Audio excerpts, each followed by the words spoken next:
사랑과 은혜의 하나님, 오늘도 허락하신 하루 주의 은혜 가운데 지내고 이 저녁 우리가 쉼을 가져야 될 시간이지만 우리의 육신의 쉼보다도 주 안에서의 안식을 사모하며 오늘도 이 저녁 주님 전에 나와 주 앞에 머리 숙였습니다.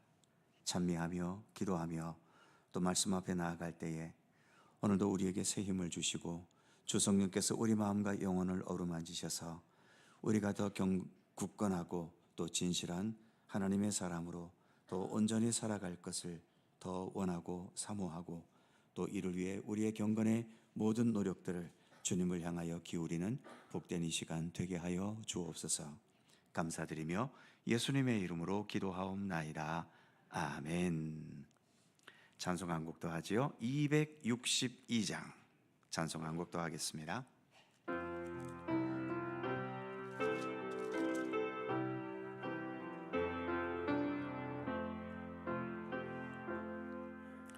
날 구원하신 예수님 영원히 찬송하겠네.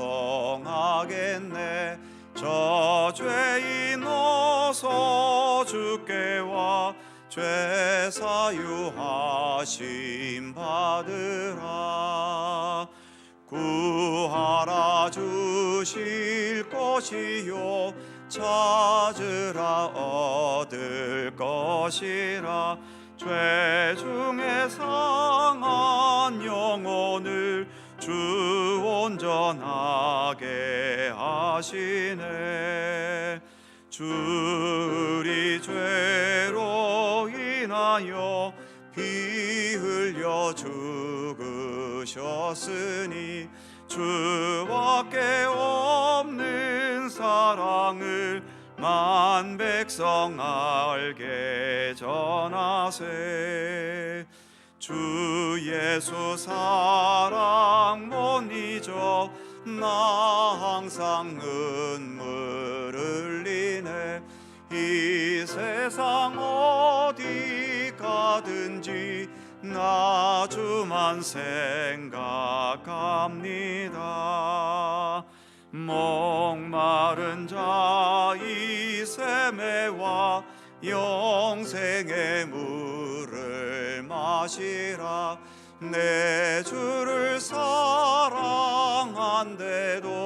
늘 맘에 부족하도다.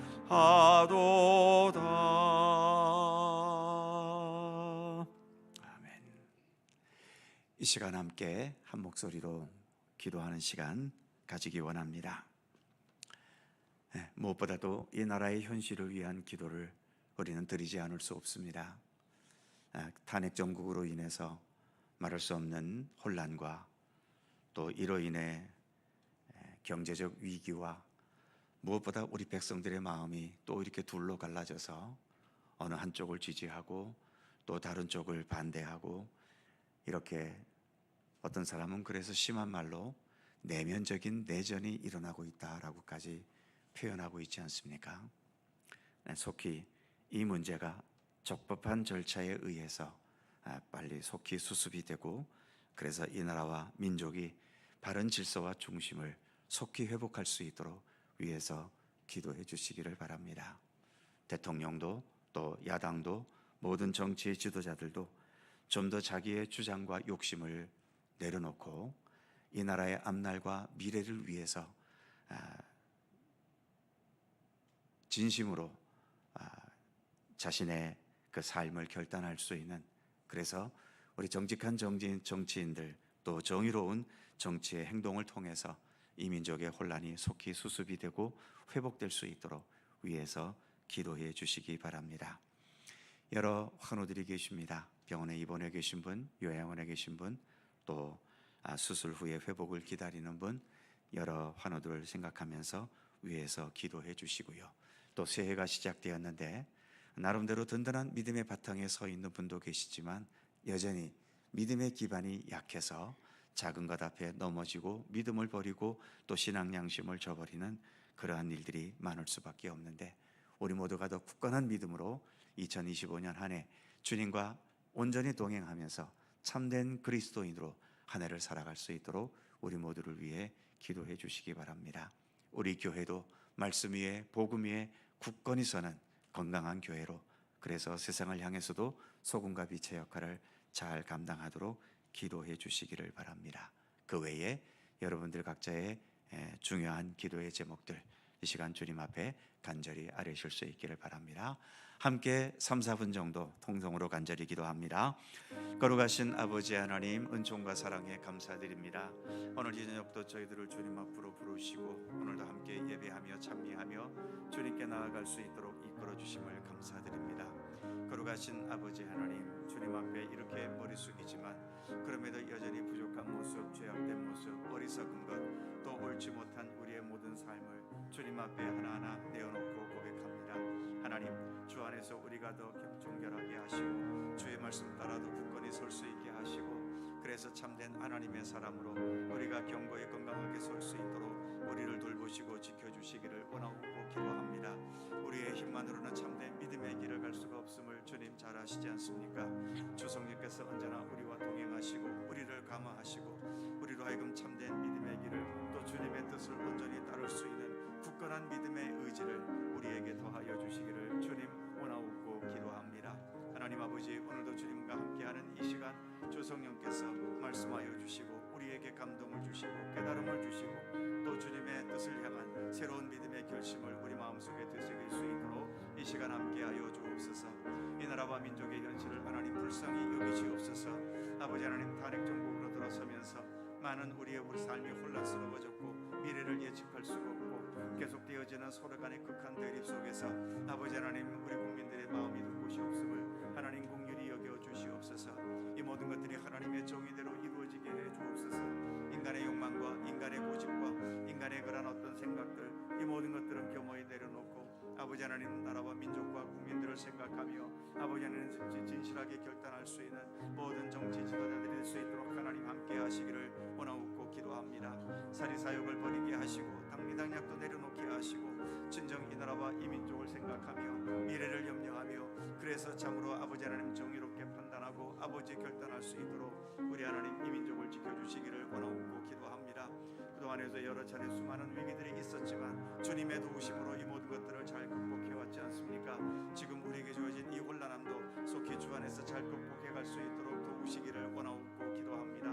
무너지는 경제 속에서 많은 여러 자영업자들의 고통이 있고 그 외에도 여러 아픔과 고통 속에 시달리는 많은 백성들 하나님 위로하시고 힘을 주시고 용기를 더하시기를 원하옵고 기도합니다. 오늘도 여러 환우들이 있습니다. 육체의 질고와 마음의 질병 속에서 오늘도 주님의 도우심과 인도하심을 바라는 모든 성도들의 간절한 기도를 하나님 기억하여 주옵소서. 믿음에 연약하여 주님을 향한 믿음의 길을 온전히 걷지 못하고 여전히 세상과 내 욕심과 또 헛된 세상 일들로 인하여 하나님과의 관계가 소홀하여지는 성도들이 없도록 하나님도 굳건한 믿음으로 붙들어 주시기를 원하옵고 기도합니다. 우리들 각자의 간절한 기도의 제목들이 있습니다. 하나님께서 우리의 처지와 형편을 아시오니 일일이 간섭하시고 주님의 사랑과 은총의 섭리로 우리를 돌보셔서 올 한 해 우리의 모든 기도의 제목들이 이루어지며 더 큰 감사와 찬양으로 또 하나님의 사랑과 은혜를 구체적으로 깨닫고 경험하는 가운데 살아가는 귀한 삶이 되도록 도우시며 함께 하시기를 원하옵고 기도합니다. 오늘 이 저녁 주 성령께서 친히 주관하시고 섭리하시며 이끌어 주시옵소서. 주님 감사합니다.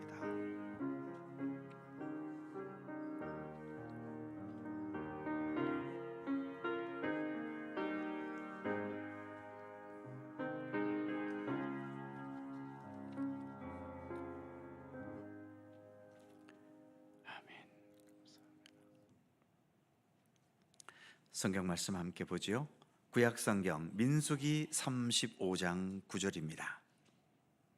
신약 성경 255면, 구약 성경 255면 민수기 35장 9절에서 15절까지의 말씀입니다.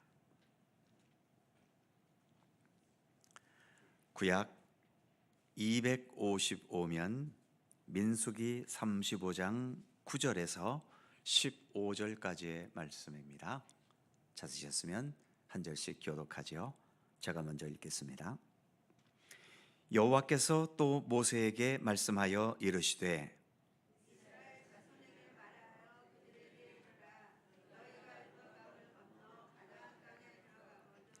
너희를 위하여 성읍을 도피성으로 정하여 부지 중에 살인한 자가 그리로 피하게 하라.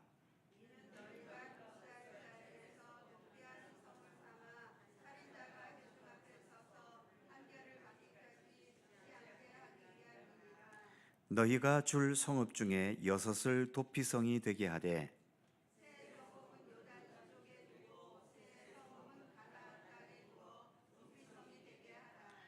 다 같이 이 6성읍은 이스라엘 자손과 타국인과 이스라엘 중에 거류하는 자의 도피성이 되리니 부지 중에 살인한 모든 자가 그리로 도피할 수 있으리라. 아멘. 오늘도 이 말씀 속에서 주님의 크신 은혜가 함께 하실 것을 믿습니다. 더불어 찬양대 찬양합니다.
아멘. 감사합니다.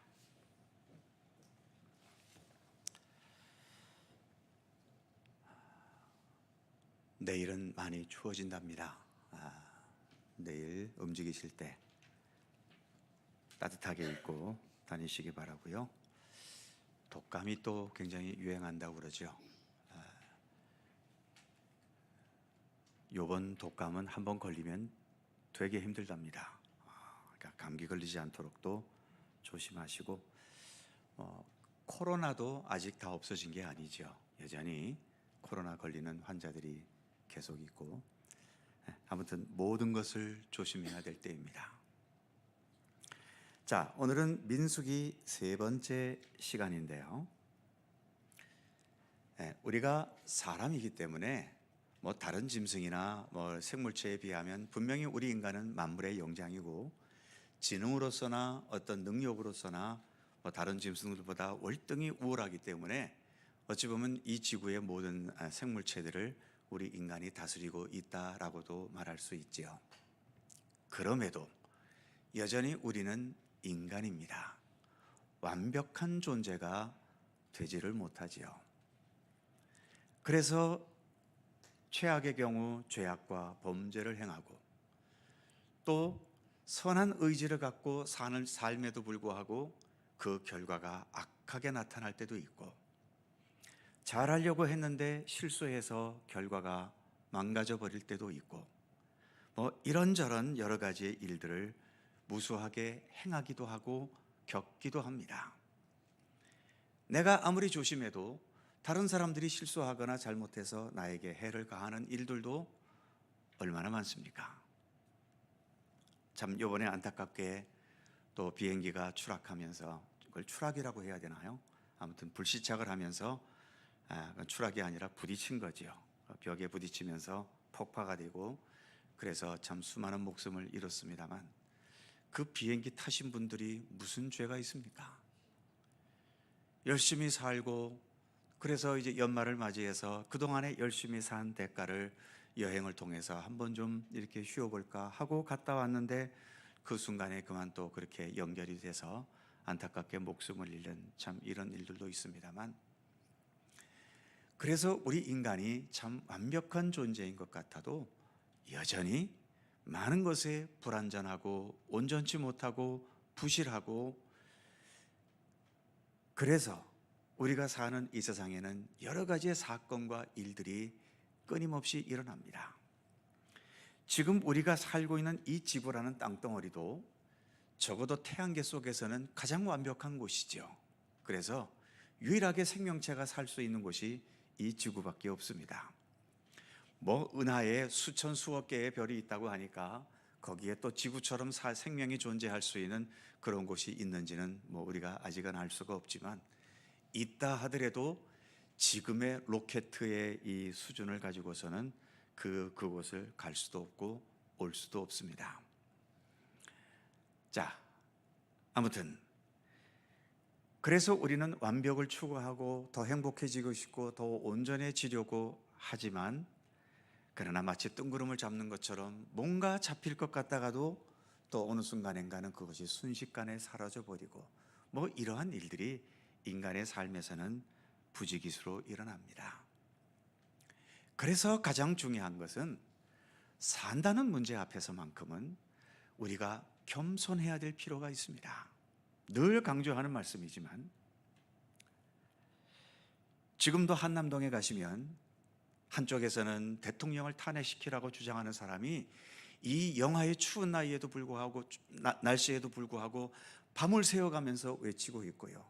또 한쪽 변에서는 대통령을 탄핵시켜서는 안 된다고 주장하는 사람들이 또 이 추운 날 밤을 새워가면서 외치고 있습니다. 결과는 둘 중에 하나로 나타나겠지요. 예를 들면 대통령이 탄핵이 되는 쪽으로 결정이 됐다면, 그동안에 밤을 새워가며 열정적으로 탄핵을 반대했던 그분들은 허무한 겁니다. 반대로 대통령 탄핵이 또 기각이 된다면, 탄핵시키라고 주장했던 사람들이 그 추위에서 애썼던 것이 수포로 돌아가지요. 우리 인간의 삶이라는 게 그렇습니다. 완벽한 게 없습니다. 하면 된다는 말도 있고 최선을 다하면 뭐 하늘도 감동한다는 말도 있지만요, 그럼에도 불구하고 절반은 될 수 있지만 절반은 안 되는 것이 우리의 현실이기도 합니다. 늘 말씀드리지만 우리 인간의 육신을 보면은 봐야 할 우리 인간의 눈은 항상 어디만 볼 수 있죠? 앞에만 봅니다. 우리 뒤통수에는 눈이 달려있지 않기 때문에 이 뒤통수는 못 보는 거예요. 그러니까 우리가 아무리 잘 보고 아무리 똑똑하고 아무리 시력이 좋고 어쩌고 저쩌고 해도 우리가 아는 것은 절반밖에 모르는 겁니다. 또 정치 얘기해서 죄송합니다만, 우파가 오르냐 좌파가 오르냐 그거 50%입니다. 50% 갖고 너무 목숨 걸지 말란 말이죠. 언제든지 어느 한쪽이 잘못되고 거기 어딘가에 거짓이 있고 옳지 못한 것이 있다는 것이 언젠가는 드러나지 않습니까? 내가 너무 골수 좌파가 되고 골수 우파가 돼서 마치 자기네들이 주장하는 것이 그 이념과 사상이 마치 진리인 것처럼 그렇게 매달리고 있다가 어느 순간 내가 매달려왔던 것이 거짓이라는 것이 드러나게 되면 이 또한 얼마나 허무합니까? 물질이라는 것도 그렇잖아요. 돈이 얼마나 중요합니까? 돈이 아니면 세상을 살 수 없기 때문에 우리는 모두가 돈에 얽매여 살아가지만, 어느 순간인가는 이 돈도 나에게 아무 의미가 없을 때가 반드시 오게 돼 있습니다. 나의 삶의 마지막 순간이 왔을 때, 그때는 그 어떤 돈을 들이고 어떤 방법을 써도 내게 다가오는 이 죽음의 권세를 이길 방법은 없습니다. 또 물질만 있으면 내가 인생을 행복하게 살 것 같다고 생각하지만, 그러나 또 막상 물질의 성위에 높이 올라가서 모든 것을 소유했다고 모든 것을 소유했다 하더라도 우리가 진정 바라고 원하는 진실한 행복은 또 저 너머에 있는 거지요. 마치 저 봉우리만 올라가면 내가 제일 높은 곳에 올라간다고 생각하고 올라가 봤더니 어떻습니까? 그보다 더 높은 봉우리가 또 거기에서는 보이잖아요. 산 아래에서는 더 높은 봉우리가 안 보이는데 올라가 보니까 더 높은 봉우리가 또 있는 겁니다. 그래서 산다는 문제 앞에서만큼은 우리가 언제나 겸손해야 되는 겁니다. 아무리 내가 많이 배웠어도, 내가 높은 지위를 가졌어도, 또 많은 재산을 가졌어도 그것 때문에 다른 사람과의 비교 속에서 내가 마치 잘난 것처럼, 인생을 아주 잘 사는 것처럼 그렇게 쓸데없이 자부하고 살았다가는 우리 주님 앞에 섰을 때에는 아무것도 아닌 정말 깡통찬 모습으로 주님 앞에 설 수밖에 없다는 거지요. 예수님께서 자주 말씀하셨던 것 중에 하나가 어떤 말씀이 있습니까? 먼저 된 자가 나중되고 나중된 자가 먼저 될 자가 적을 것이다, 많을 것이다 라고 말씀했습니다. 그러니까 반복되는 얘기지만 사는 문제 앞에서는 겸손하셔야 됩니다. 내가 세상적으로 볼 땐 모든 것에 있어서 남들보다 앞서간다고 생각될지 모르지만 주님 보실 때에는 하나도 앞서가지 못한, 오히려 맨 꼴찌에 있을 수 있고요. 내가 세상에서는 모든 것을 망해먹고 실패하고 내 뜻대로 된 것이 하나가 없어서 내 인생은 비루한 인생으로 이렇게 끝나나 보다 라고 좌절할지 모르지만 주님 앞에 갔을 때에는 그의 삶이 가장 위대하고 훌륭한 삶일 수 있다는 거지요. 무엇보다 우리 예수님도 태어나실 때는 사람이 사는 곳들이 아닌 짐승들이 먹고 사는 마구간에서 태어나셨고요. 죽으실 때에는 누워서 죽지도 못하시고 십자가에 못이 박힌 채로 가장 비참하게 죽으셨잖아요. 인간의 육체로 보면 예수님은 정말 비극적으로 살다가 가신 분입니다. 그래서 예수님은 실패자인가요? 예수님보다 먼저 일했던 세례 요한, 위대한 분이지요. 그런데 이 세례 요한도 죽을 때에는 정말 허무하게 죽었습니다. 그 당시에 헤로드 왕이 윤리적으로 문제가 있어서 그 문제를 지적했다가 결국 감옥에서 목이 잘려 죽고 말았죠. 그런데 세상적으로는 굉장한 불행이었지만, 그러나 예수님께서 세례 요한의 인생을 평가할 때 뭐라고 평가하셨습니까? 여자가 낳은 자 중에 세례 요한보다 큰 이가 없다라고 평가하셨지 않습니까? 그러기에 다시 한번 반복하지만 우리는 아무리 잘나도 50%입니다. 시험 보면 낙제 점수 기준이 몇 점이죠? 100점 만점에. 우리 학교 다닐 때는 60점이어서요. 요새는 뭐 몇 점인지 모르겠는데, 그러니까 우리는 아무리 잘 봐도 50점이기 때문에 어차피 우리 인생은 낙제예요. 낙제이기 때문에 우리가 그 낙제를 극복하기 위해서 뭘 합니까? 그래서 예수를 믿는 거잖아요.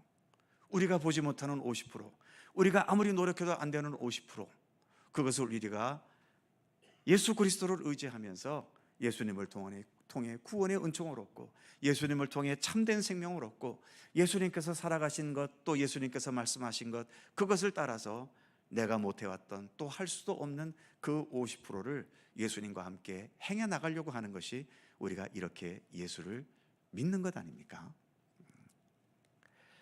서론이 길었습니다만 오늘의 본문의 내용은 도피성이라는 곳입니다. 도피성이라고 하는 것은 글자 그대로 도피, 피하는 성이죠. 특히 살인죄를 저질렀는데, 살인죄를 저질렀으면 이건 중죄지요. 그러니까 옛날에 단순한 법도에 의하면 사람을 죽인 자는 죽음으로 갚을 수밖에 없었습니다. 사형이죠, 무조건. 사람을 죽인 자는 사형입니다. 그런데 사람을 죽일 때에 정말 악한 마음으로 고의적으로 살인할 때도 있지만 전혀 살인의 의지가 없었는데 어쩌다 보니 사람을 죽게 만든 겁니다. 오늘날에 가장 많은 과실치사는 어디에 있나요?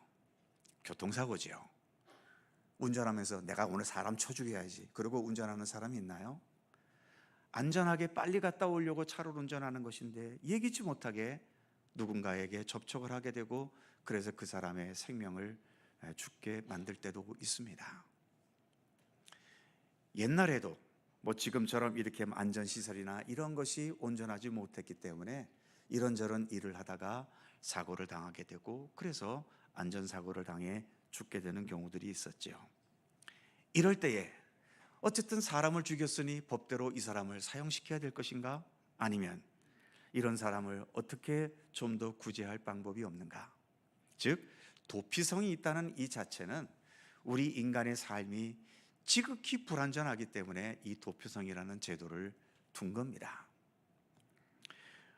의롭게 행하는 것도 우리는 온전치 못하지만 때로는 죄를 범하는 것도 온전치 못하게 죄를 범할 때가 있다는 거지요. 이럴 때를 대비해서 이처럼 도피성이라는 것을 두었던 겁니다. 자, 유인물이나 화면을 통해 보시죠. 첫 번째, 도피성이란 가로 1번에 보시면 고의가 아닌 과실로 살인했을 때 가해자가 피할 수 있는 곳입니다. 오늘날에는 뭐 법이 그래도 법이나 치안이 잘 돼 있어서 사람을 죽여도 일단은 경찰이 먼저 수사를 하고 법원이 판단을 해서 형벌을 내리지 않습니까? 옛날에는 그런 어떤 그 치안이나 이러한 것이 제대로 되지 않았기 때문에 피해자가 얼마든지 마음만 먹으면 가해자에게 복수할 수가 있었죠. 특별히 중국 영화, 중국 영화는 대부분 거의가 복수 영화죠. 그리고 뭐 서양의 뭐 유럽의 영화들, 미국 영화들 뭐 총 쏘고 뭐 주먹질하고 하는 것도 다 보면 다 복수 얘기잖아요. 그러니까 영화는 주제가 사랑 아니면 복수 둘 중에 하나입니다. 이게 아니면 영화가 흥행이 되지를 않나 봐요. 멋지게 복수하고 아주 뭐 잔인하게 때려잡고 뭐 이제 이런 게 있어야 아마 사람들이 잘 보는 모양이지요. 그래서 이제 그때는 그렇게 분노의 마음으로 복수하는 일들이 많았기 때문에 이것을 보호하기 위해서 이렇게 도피성이라는 것을 두었던 거죠. 가로 2번에 보시면 요단강을 기준으로 동편에 3곳이 있었고 요단강 서편에 3곳이 있었다는 겁니다. 두 번째, 도피성의 원칙이 있어요. 첫 번째 가로에 보시면 고의가 아닌 어디까지나 과실이어야 된다라고 하는 겁니다. 고의로 사람을 죽이면 뭐 그건 말할 것도 없이 그거는 그 당시의 법에 따라서 뭐 사형을 시키든 뭐 다른 어떤 걸 하든 그런 것이 있었겠지요. 그러나 도피성에 가기 위해서는 과실이 입증되어야 했다는 것입니다. 두 번째로 가로 2번에 보시면 대제사장이 죽기까지 도피성 안에서만 지내야 하고 대제사장이 죽은 후에 도피성에서 해방될 수 있었다는 겁니다. 그러니까 이 도피성에 피하면 언제까지 있어야 될 것인가? 대제사장이 죽을 때까지. 그러니까 대제사장이 일찍 죽어주면 일찍 해방되는 거고, 대제사장이 안 죽으면 죽을 때까지 거기서 지내야만 했던 거지요. 왜 그렇게 했는가? 밑에 화살표에 보시면 죄의 정화를 위한 기간. 어쨌든 과실을 범해도 상대방이 피해를 입었잖아요. 그러니까 그것도 죄는 분명 죄인 거지요. 그래서 자신의 죄에 대해서 정화하는 기간이 필요했고, 그 다음에 진짜 중요한 것은 그 다음이죠. 죄의 값을 대제사장이 죽음으로 치른다는 의미가 있습니다. 뭐 이에는 이로 눈에는 눈으로 그런 말이 있잖아요. 그러면 죽음은 죽음으로 갚아야 되는 겁니다. 과실이어도 어쨌든 상대방이 죽었으니까 그것을 갚으려면 내 죽음으로 갚을 수밖에 없는 거죠. 그런데 내가 죽으면 너무 허무하잖아요. 그래서 도피성에 가서 대제사장이 죽을 때까지, 그러니까 대제사장이 죽음으로 내 죽음의 대가를 대제사장이 가져가는 그런 의미가 있는 거죠. 그러니까 대제사장이 나를 대신해서 죽는다는 의미가 있는 겁니다. 그래서 대제사장이 죽기까지 그 도피성에 머물러야 했던 거지요. 그리고 가로 3번에 보시면 역시 도피성 안에 머물면 피해자가 복수심으로 보응할 수 없습니다. 아무리 내가 우리의 가족이 죽어서 우리 집 가족 죽인 놈 나도 죽이고 말겠다, 이를 부득부득 갈지 몰라도, 그러나 그렇게 복수심으로 함부로 도피성에 있는 사람에게 복수심으로 분노할 수는 없었다라고 하는 겁니다. 이것이 이제 기본적인 원칙이고요. 이제 중요한 것은 그건 도피성이 뭘 의미하는가. 그 당시에 도피성이 있었다면 오늘날에는 이 도피성이 어떤 의미를 우리에게 주는가 하는 거죠. 자, 첫 번째, 도피성이 주는 의미의 첫 번째는 이 도피성은 교회를 의미한다는 것입니다. 왜 교회를 의미하는가? 첫 번째 동그라미 보시면 교회는 죄인을 보호하고 성화하는 하나님의 거룩한 집이다라고 하는 거죠. 우리들이 오늘도 이렇게 교회에 나온 이유는 우리가 죄인이기 때문입니다. 나는 죄가 없어서 모든 것에 의롭다 생각되시면 굳이 교회 오실 필요 없지요. 여러분들이 행하신 그 좋은 의로 하나님 앞에 나아가서 그 의로움으로 구원받으시면 되는 겁니다. 그러나 과연 이 땅에 어느 인간이 자기의 의로 구원을 받을 수 있겠습니까?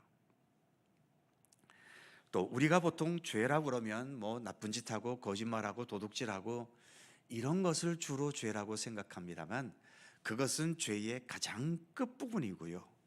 죄의 뿌리는 무엇입니까?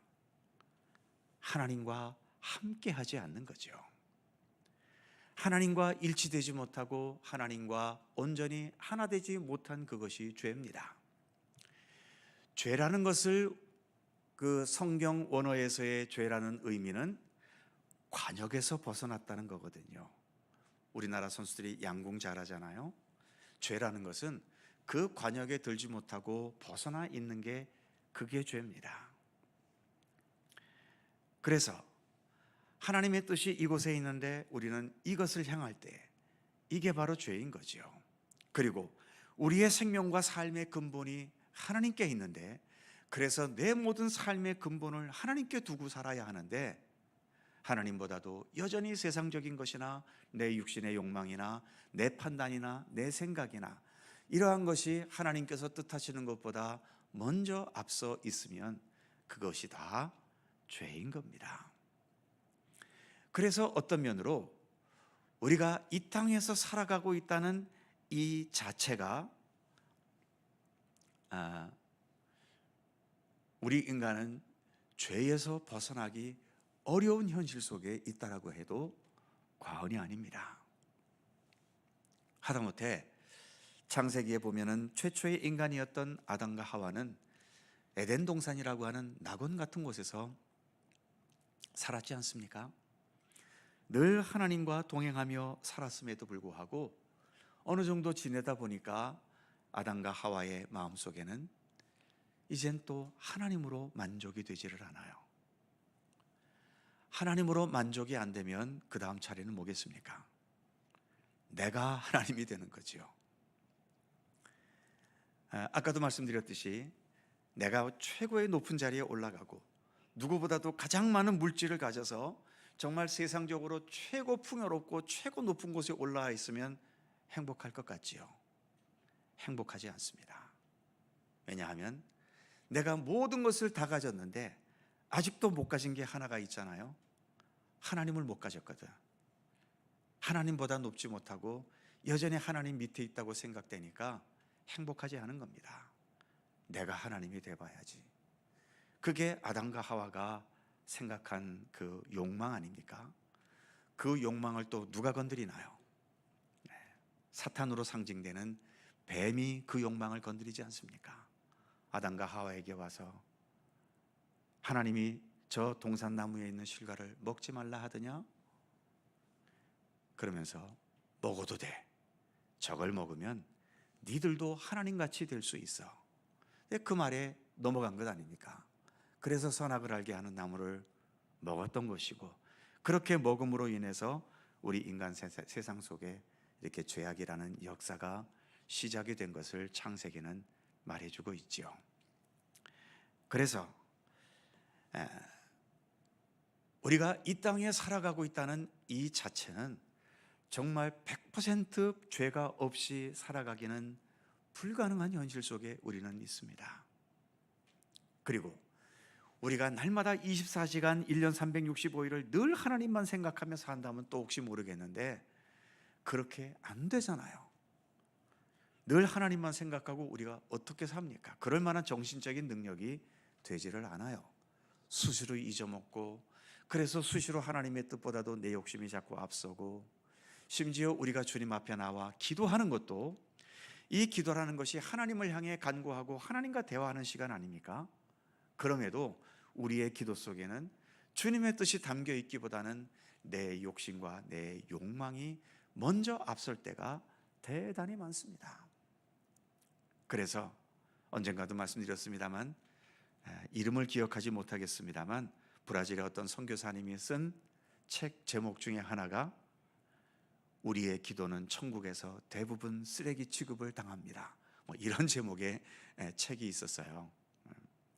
이게 무슨 의미인가 하면, 우리가 엄청나게 많은 기도를 드리는데 그 기도의 대부분이, 예수님께서 말씀하신 기도의 기준은 너희는 먼저 그의 나라와 그의 의를 구하라, 하나님의 나라와 하나님의 의를 구하는 게 먼저라고 예수님 말씀하셨는데도, 우리의 대부분의 많은 기도는 대부분 우리의 욕심, 욕망, 또 세상적인 것에서 이렇게 저렇게 얽혀 있는 그런 어떤 세상적인 가치관이나 이런 데서 비롯된 기도들이 많다는 거지요. 그래서 대부분의 기도가 천국에서는 쓰레기 취급, 잡동사니 취급을 당한다라고 책 제목을 그렇게 썼던 겁니다. 상당히 일리가 있는 거죠. 그래서 우리에게는 늘 이렇게 교회를 통해서 말씀을 듣고, 또 우리의 마음을 기도를 통해서 정화시키고, 경건의 훈련을 가지고 또 참여하고, 여러 교회 활동을 통해서 우리가 예수님을 더 닮고 배우고, 또 예수님을 실천하고 훈련하고 하는 이러한 과정이 우리에게 필요한 거죠. 그러한 면에서 교회는 이 시대의 도피성이라고 할 수 있는 겁니다. 그래서 죄인들을 보호하고 성화시키는 하나님의 거룩한 집이죠. 더 나아가 두 번째 동그라미 보시면 구원의 방주로서의 교회, 방주의 역할을 하고 있다는 거죠. 방주가 무엇입니까? 노아 시대 때에 대홍수가 일어났을 때 노아와 그의 가족들은 방주 속에 들어갔죠. 방주 속에 있는 자들은 구원을 받았고, 들어가지 못한 존재들은 홍수 심판에 다 멸절되고 말았지 않습니까? 바로 이 시대에 이 교회가 이런 방주의 역할을 하고 있다는 거죠. 도피성의 역할을 하고 있어서 죄가 있는 자들이 이 도피성에 들어와 머물면서 우리의 자신을 정화시키고 참된 그리스도인으로 훈련되고 거듭나면서, 그래서 진실한 그리스도인으로 자라가게 하는 그러한 곳이 바로 교회이고, 이것이 도피성이 주는 중요한 의미인 겁니다. 두 번째로 넘어가 보면 죄의 값을 치르고 정화시키는 하나님의 특별한 방법이다라고 되어 있죠. 자, 도피성에 들어가서 죽지는 않지만, 그러나 도피성이 얼마나 큰지는 모르겠는데 그 성을 벗어나면 안 되니까 일종의 이것도 감금 생활이라면 감금 생활이겠지요. 마치 교도소처럼 그렇게 좁고 제한된 공간은 아니지만, 어쨌든 그 성 바깥을 나가면 되지 않으니까 이것도 일종의 마치 감옥에 있는 것과 같이 그런 감금 시설에 있는 것과 다를 바가 없습니다. 거기에서 죄값을 치르고 있는 거죠. 자, 그 밑에 동그라미를 보겠습니다. 사람에게서 복수심으로 인한 죽임을 당하지는 않지만 도피성에서의 기간은 죄의 값을 치르고 자신의 죄에 대해 정화되어 가는 기간이다. 자주 말씀드리지만 우리가 늘 기도할 때에 회개 기도를 드리지요. 하나님, 제가 잘못했습니다. 알고 지은 죄, 모르고 지은 죄 용서해 주십시오 하고 기도합니다만, 기도에만 머물러 버리면 그것은 진정한 회개가 아닙니다. 정말 주님을 향한 진정한 회개를 하려면 그 망가진 상황을 수습을 해야 되는 거죠. 예를 들면 내가 누구를 아프게 했어요. 그러면 주님을 향해서 주님, 제가 누구를 아프게 했습니다. 용서해 주십시오. 이러면 끝나나요? 내가 누구의 물건을 도둑질해 왔어. 회개기도 합니다. 하나님, 제가 누구의 것을 도둑질해 왔습니다. 용서해 주십시오. 그러면 끝납니까? 원상복귀 시켜야죠. 훔쳐왔으면 돌려줘야 되고, 남을 아프게 했으면 치료시켜 주어야 하고, 또 사과가 필요하면 사과도 해야 되고, 이렇게 원상복귀하려는 노력이 필요한 겁니다. 죄가 정화된다라고 하는 것은 회개기도 한마디로 정화되는 게 아니에요. 물론 우리 죄를 용서하시는 것은, 씻어주시는 것은 예수 그리스도 십자가 보혈이고, 그래서 우리의 죄를 회개하는 회개기도는 당연히 필요하지만, 예수님의 십자가의 보혈이 그 죄에 대해서 내가 감당해야 될 책임까지 면제시켜 주는 것은 아닙니다. 그래서 이 도피성에서 대제사장이 죽기까지 거기서 지내야 되는 것은 일종의 그가 범한 과실에 대해서 책임을 지는 그러한 기간이기도 한 것이지요. 그래서 우리가 믿음의 길을 간다는 것은 우리가 행했던 모든 것에 대해 책임을 진다는 것을 우리는 항상 잊지 말아야 하는 겁니다. 바로 도피성이 이처럼 책임을 감당하는 것. 그래서 그 밑에 화살표 보시면 죄는 용서되더라도 그 죄에 대한 책임은 감당해야 한다는 것입니다. 마지막 세 번째, 도피성이 주는 의미, 가장 중요한 것이 바로 세 번째지요. 무엇입니까? 십자가 구원의 모형이다라고 하는 겁니다.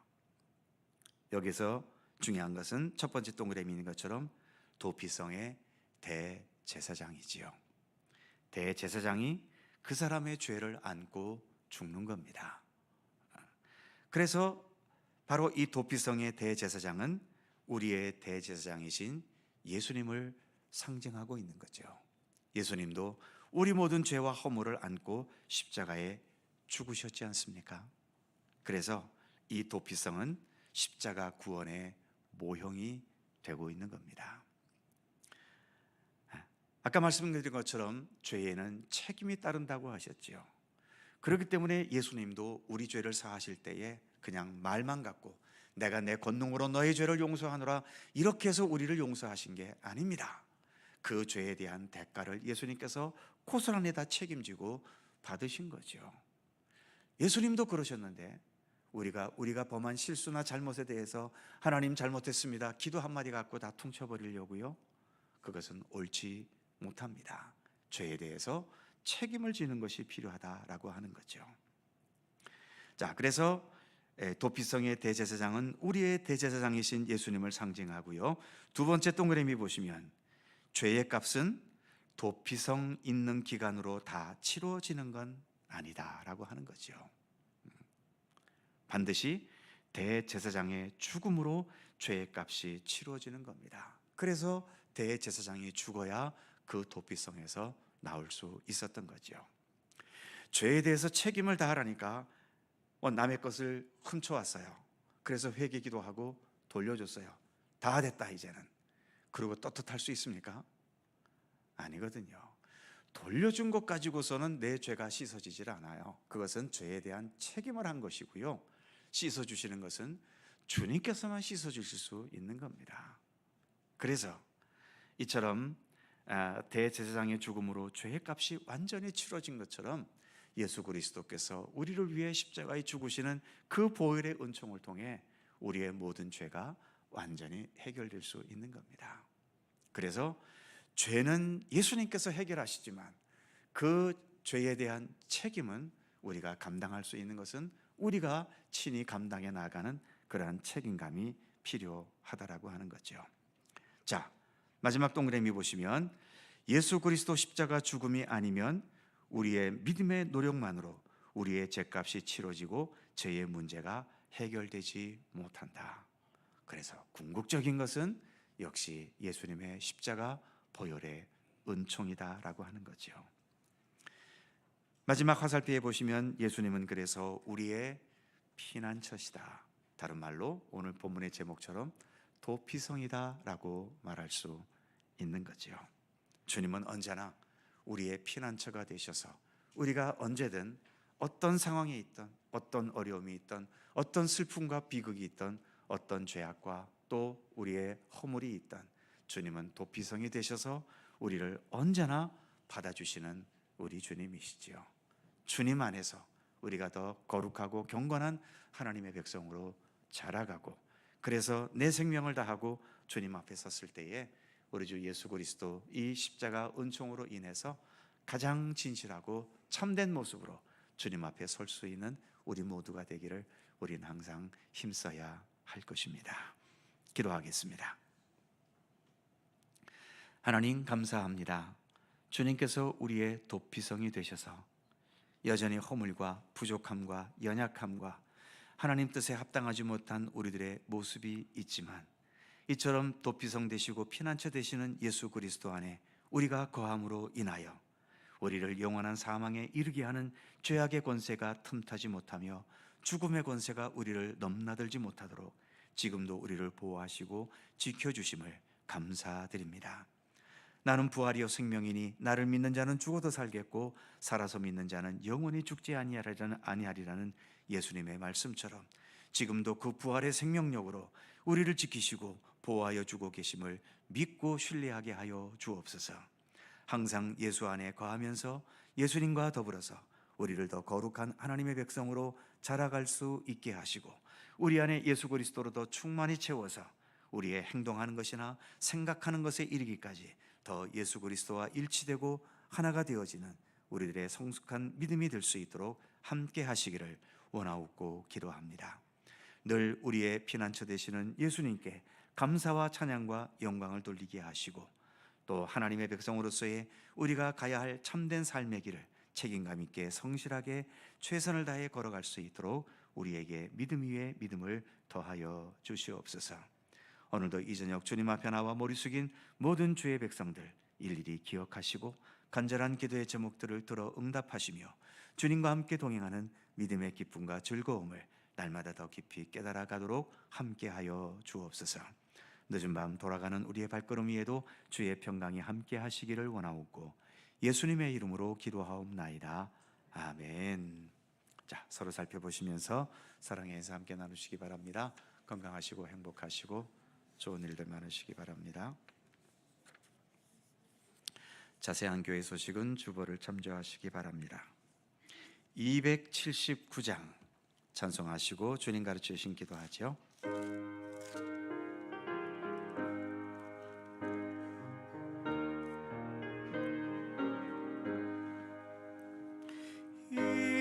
인내하신 곳에 주여 내가 비오니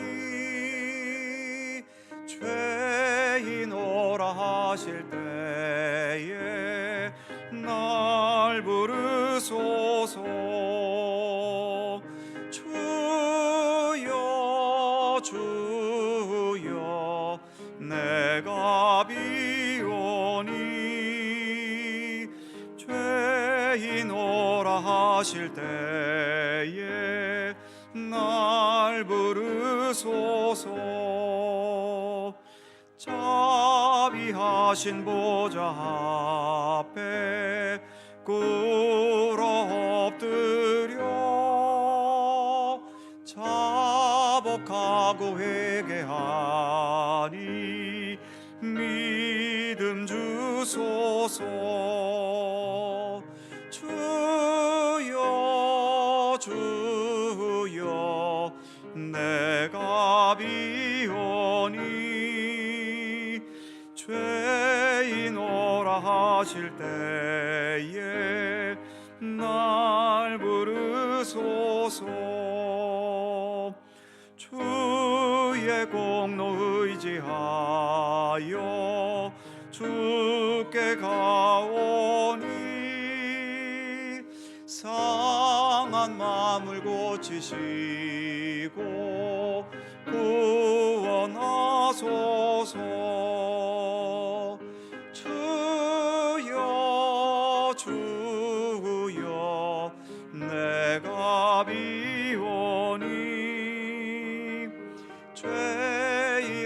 오라 하실 때에 날 부르소서.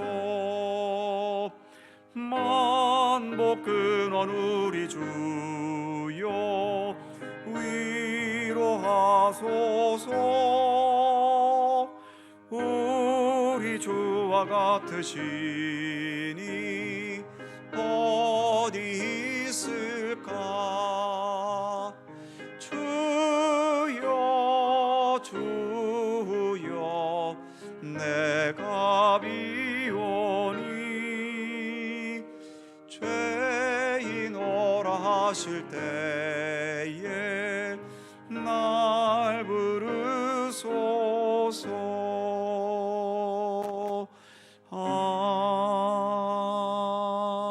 아멘. 하늘에 계신 우리 아버지, 아버지의 이름을 거룩하게 하시며 아버지의 나라가 오게 하시며 아버지의 뜻이 하늘에서와 같이 땅에서도 이루어지게 하소서. 오늘 우리에게 일용할 양식을 주시고 우리가 우리에게 잘못한 사람을 용서하여 준 것 같이 우리 죄를 용서하여 주시고 우리를 시험에 빠지지 않게 하시고 악에서 구하소서. 나라와 권능과 영광이 영원히 아버지의 것입니다. 아멘.